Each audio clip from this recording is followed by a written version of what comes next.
How's it going, apes? Welcome to another lecture. We're adding on to our knowledge on air pollution. And we're going to look at two things today.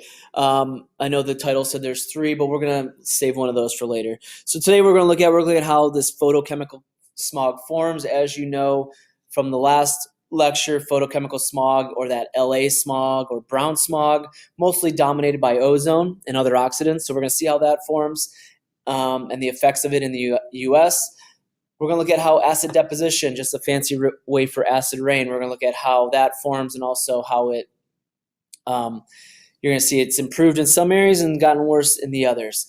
And those are the two things we're going to look at in this chapter. We'll get to the other things later on, so stay tuned. I know you can't wait. So moving on to photochemical smog, it is a problem in the U.S., and as you probably guessed it, it's a problem in urban areas. That's not saying rural areas are free from non-polluted air, but when we talk photochemical smog, you're usually picturing cities like LA, New York, Vegas, all those big cities where you got people cruising around in their cars, buses, a lot going on. So, few things.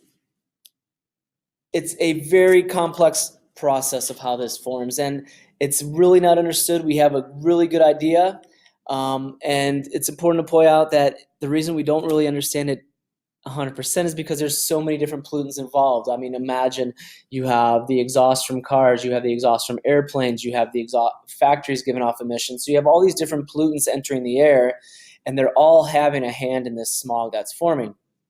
And there's also these transformations going on. So let's talk about those right now. So this is a natural thing. So ozone is totally natural. It was around before we got here. It'll be around when we leave. But I want to point out that a few things you should know. It's photochemical. So photo means there's light involved. So here's how we're going to create ozone naturally. It happens during the day. What you have is you have this abundance of nitrogen oxides, so in this case NO2, and there's very few VOCs present. That's very important to note under natural circumstances. There's very few volatile organic compounds. So here we are NO2 in the atmosphere. It reacts with this sunlight. That sunlight is going to split NO2 into NO, and then you're going to have this free oxygen molecule. It wants something to hook up with. And of course, we have all this O2 in the lower troposphere that you and I are breathing in. So this O2 hooks up with that O, forming O3, and that's just our ozone. There you go. Forms naturally during the day, photochemical, right? Or with light. So that's where you get your photo. It also gets destroyed naturally. So here we have, as the afternoon comes to an end, the sun is setting. You no longer have that intense sunlight. So no longer do you have the NO2 being broken apart. But we do have this O3, which all you need to know is a pretty weak bond. So now that the sun's no longer there, breaking apart NO2, here we had NO that has been hanging around, and it can hook back up with that oxygen that's on O3, breaks apart ozone, and now we have NO2 again. So again, natural process, happens day, night, day, night. All right, so now let's throw humans involved. Get involved, right? Of course. So our natural process, we just talked about this just now, right? You have your NO2, it's daytime, it's going to split, it's going to form O3, life is good. The problem is, though, is we start to increase VOCs. And this is the other crazy thing, because this is happening during the day.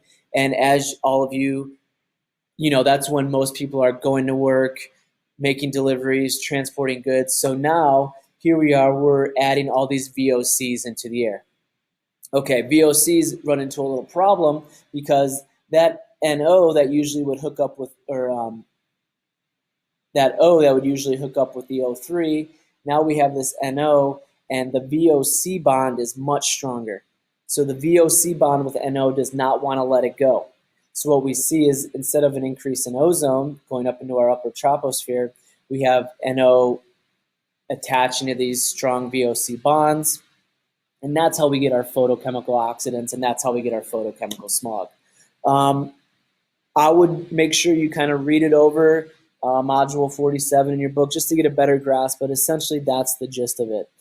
Something I want to point out, though, is you can always go, the American Lung Association even has links to show you the cleanest and most polluted cities. And as we mentioned I'm sure you can guess, talking about photochemical smog, you can see the cities. One, yes, they're big cities, but look at I mean, here we have California, Arizona, California, you got Texas, you got Vegas. So cities that receive a lot of sunlight, right? So remember, you need that sunlight for photochemical smog. And then here you have your particulates, short term. If you ever want to cruise around and see how crappy the air is you're breathing, feel free to go check that website out. All right, so photochemical smog, also you're going to notice a lot of it in the summer.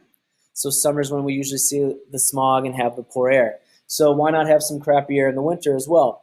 Under normal conditions, and that brings us thermal inversions. Normal conditions, as you would expect, we've already talked about. As you increase in altitude, temperature goes down.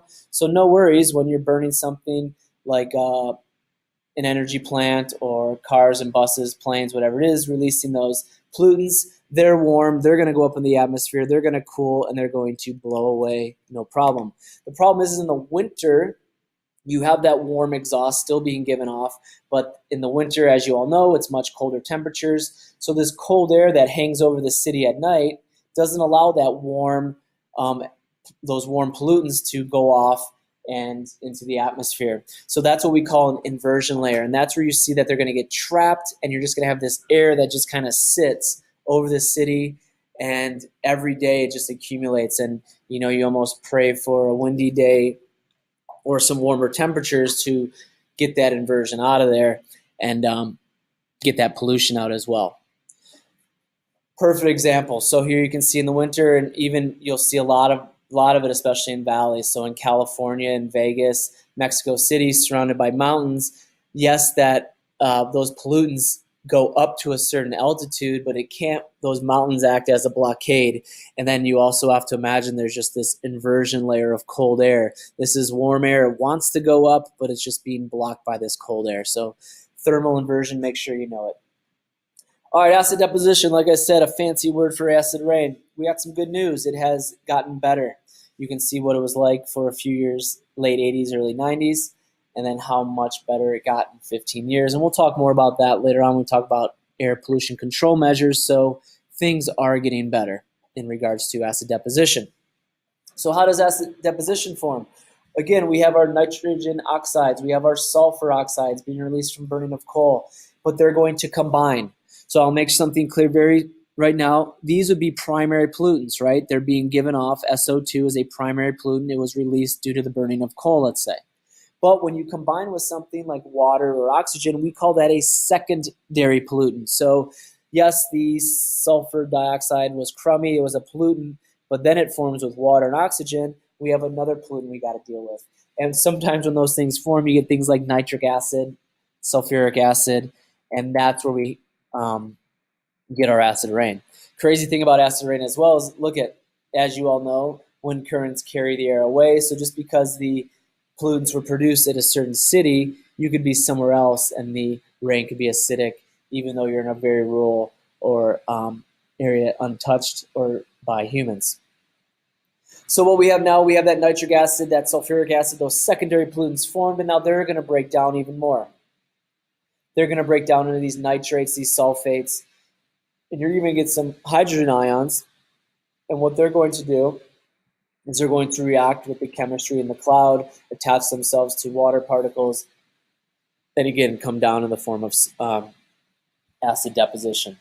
So here's the whole process again. Make sure you understand the difference between primary and secondary pollutants, and you should be okay in regards to acid deposition.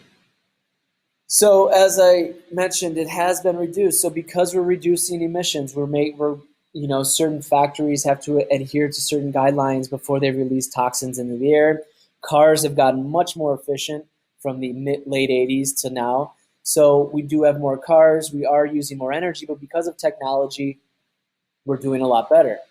But it's important enough to stay informed on what's going on, use your voice, and make sure you understand what's going on with the government, how it's affecting your health. So this was in late 2017, the EPA started to loosen some of these criteria. So, this factory that was made to only disperse so many pollutants, now they're loosening those rules, which again could reverse this success we've had.